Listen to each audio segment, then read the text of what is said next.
Up until this point, when we see Yume, we always see a big old bright old smile on her face, and then we go away from the household for a while and she looks like this.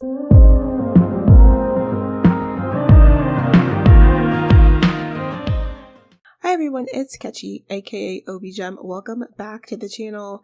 We are here for another episode of Growing Up Genki, but before we jump right in here, I did want to make you guys aware of, I normally use a specific preset for my reshade for when I film Growing Up Genki to kind of give the footage this dreamy, ethereal look, but unfortunately for this episode and the one that's going to come right after it, I was on the wrong setting for my reshade, and so it's gonna look not like it normally does. I did try to correct it a little bit in my video editor with filters to kind of make it look close to how it typically looks when I'm filming on the right preset, but it's not obviously a perfect process.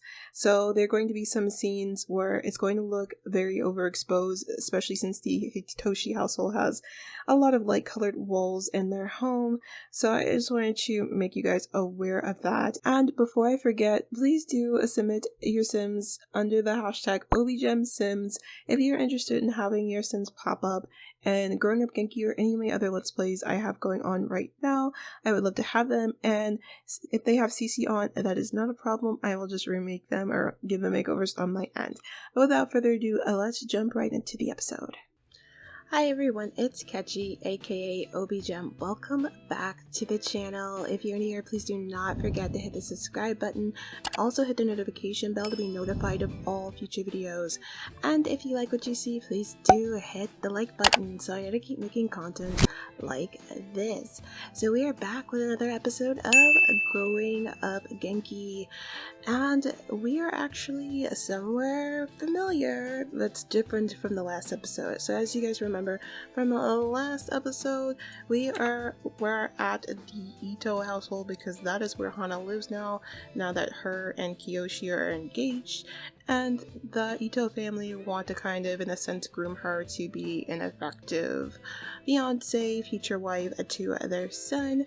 However, what I had literally forgotten about last episode is that the next day is Winterfest. So the Ito family is not really big on holidays. They don't really celebrate Winterfest like that. They've got, a whole lot going on with Megumi and her career, and Kiyoshi's pretty much the same way with him, working to be an amazing sports star. And because they're all so ambitious and career driven, they kind of put holidays on the back burner. So, the Hitoshi family is very much the opposite. They are a very loving, close-knit, holiday-oriented family, and Hana actually got a text from her mom saying, honey, it would be really nice if you could come back home for the holidays. So Hana reluctantly came back to her house, which, I say that as if she traveled, but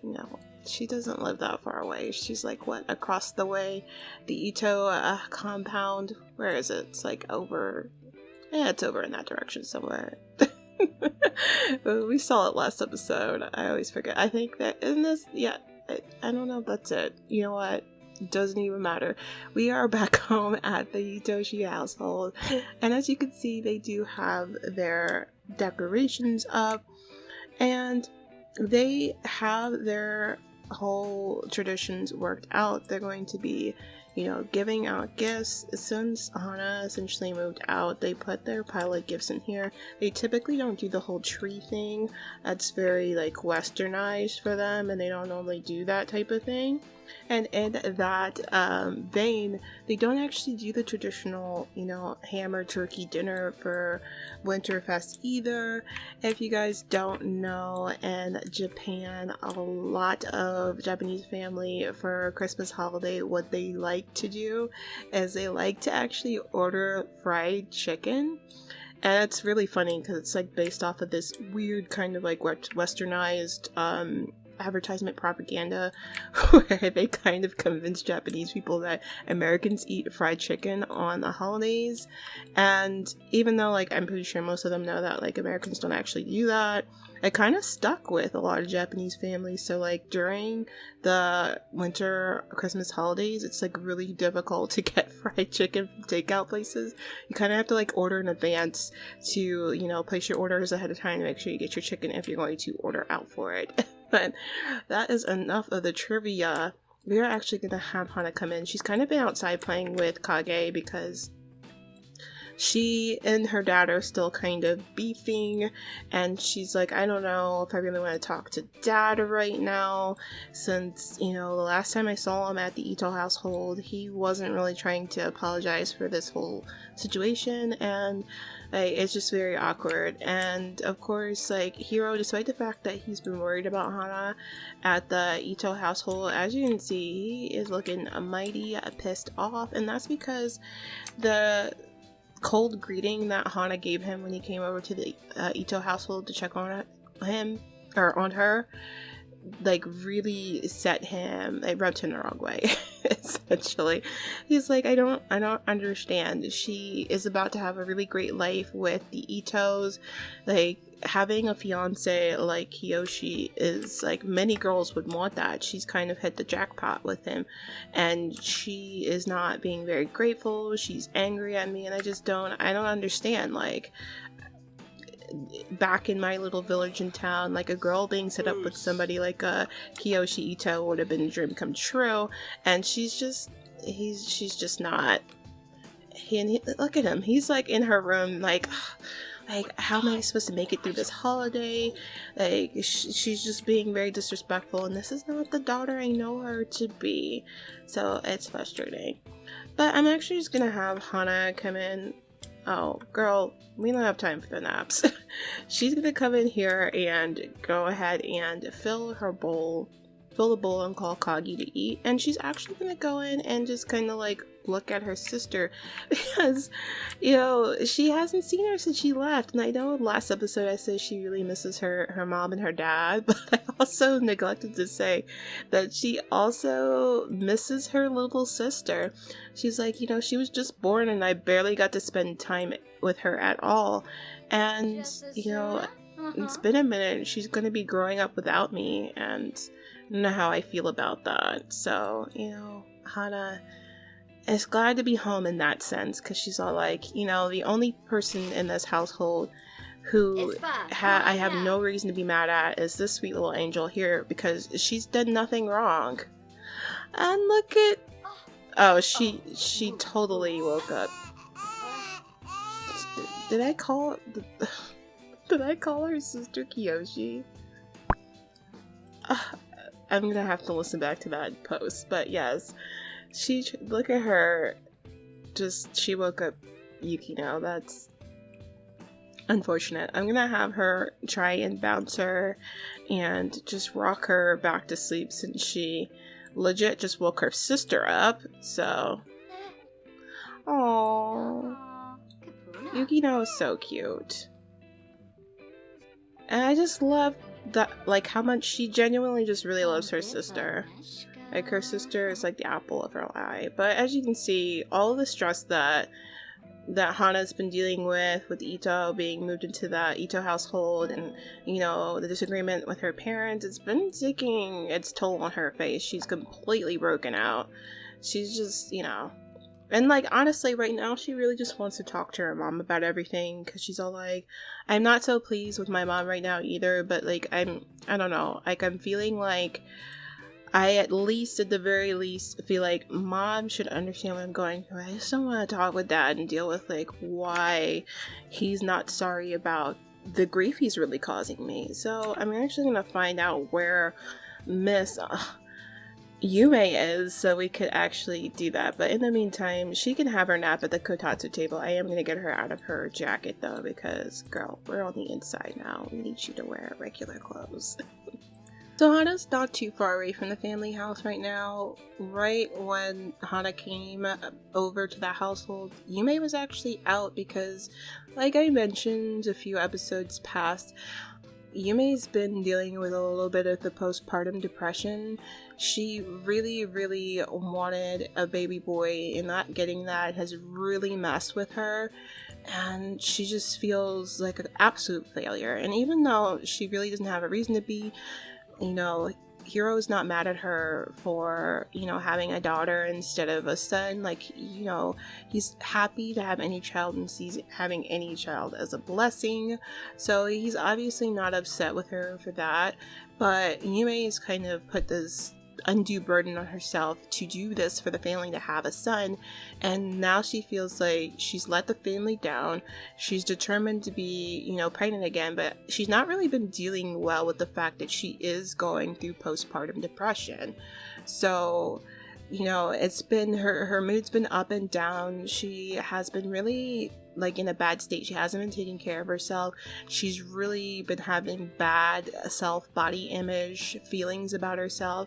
She feels like she gained weight from the pregnancy, and she just doesn't feel like herself. She doesn't feel beautiful. She just doesn't feel the same as before she's pregnant. It's very different from when she was pregnant with Hana.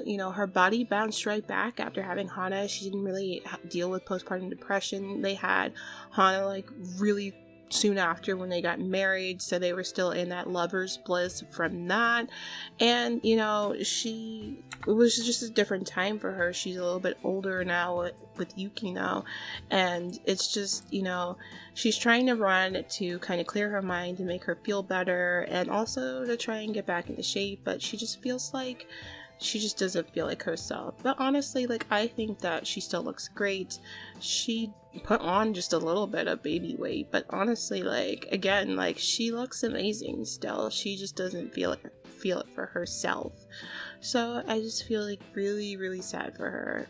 I don't know how many of you guys watching are mothers, or if you had a parent that went through postpartum depression, but I am a mom, and I dealt with postpartum depression myself, and it comes in all different flavors.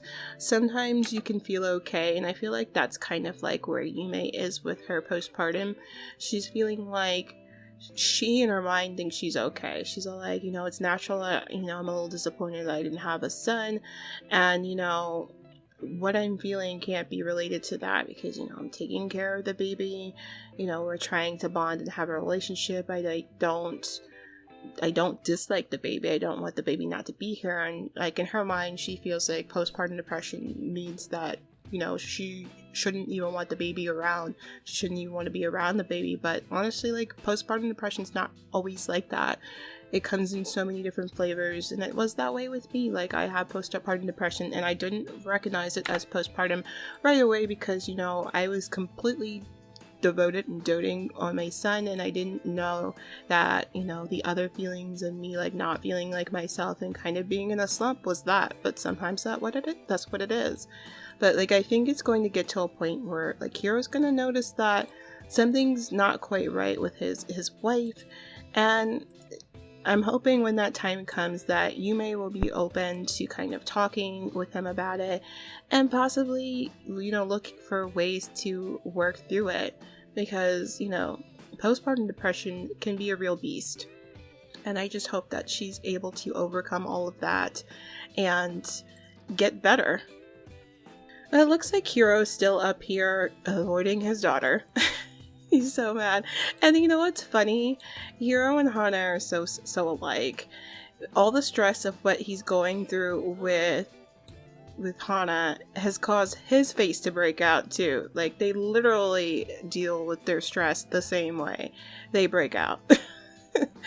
But yeah, Hana is definitely her father's daughter. It's funny because I think the fact that they're so alike is why this is, kind of been taking its toll on the both, and why they just haven't been able to,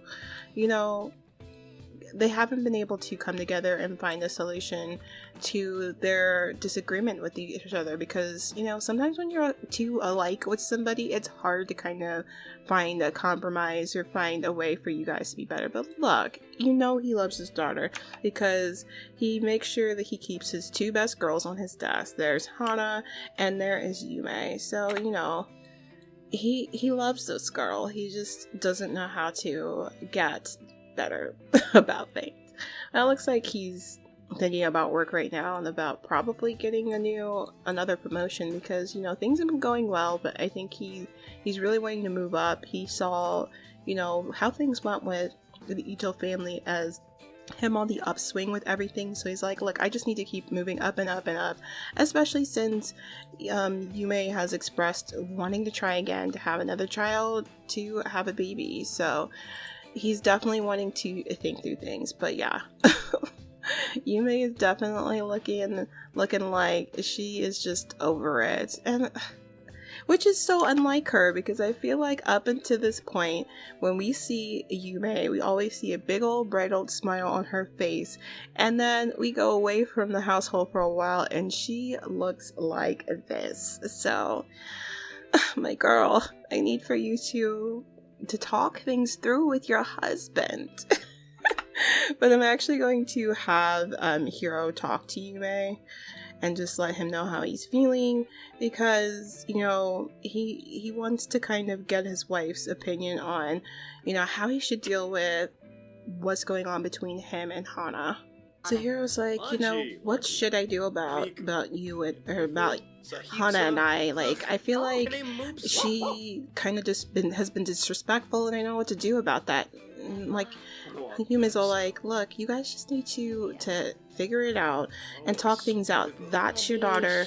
You guys will be fine. Just try and find the middle ground. And Hiro's really appreciating the advice, because he always finds like a calm solace with his wife. They are just so in love with each other. He's kind of getting distracted because, you know, he was wanting to talk to her about what to do about Hana, but he's looking at her and he's like, you know, you have such a great post-pregnancy glow, and I just love you so much. You are my literal rock. And he's kind of just buttering her up right now, which is kind of a bad thing, because Yume kind of wanted to talk to him about her stuff, but now she feels like she can't, and he's getting a bit frisky. So I think Hiro's gonna ask her, he's like, look, you want to just like real quick fit in, you know, woohoo sesh before we kind of get the holiday session going, because like honestly, like I feel like that's gonna help bring my tension down over what's going on between our daughter and me, and maybe it'll help me be able to do what you say and find the middle ground and talk to her a little bit later. So Yume's like, yeah, you know, I guess we can do that real quick. We gotta be quick though, because, you know, I want to spend some time with Hana while she's here. She's going to be going back, and, you know, we don't have her for too much longer. So they're going to do that. But it looks like Yume is really, really tired, so she actually wants to sleep. Which is a good thing, because now she won't hear what's going on upstairs with her parents. So they are done with that. It looks like with Hiro and Hana being on the same exact way, like he's deciding to take a nap too.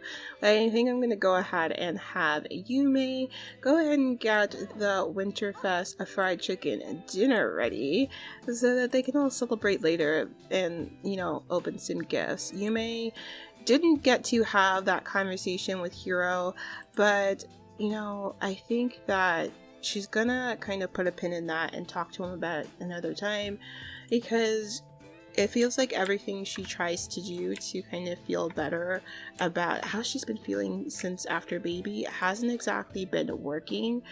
And I think it's gonna hit a point for her where, you know, it's not gonna be okay. So I'm just gonna make sure she's gonna have that conversation, you guys, but it probably just won't be in this episode. But she's definitely like, obviously that woohoo sesh didn't really help a whole lot. She's still got some tense moodlets going on, And of course, she still has her sad moonlit. And look, it definitely didn't help.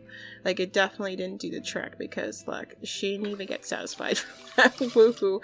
So I think she definitely needs to have a conversation with her husband to figure out what she should do, because she's really kind of scared and worried about whether or not she'll ever feel okay again.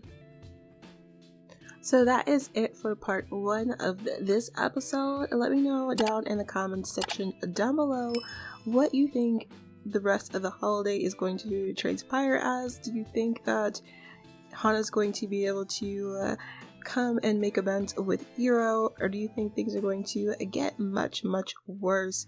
I'd love to hear your thoughts in the comment section below. But as always, guys, stay safe, stay healthy, and of course, stay dazzled. I will see you in the next one.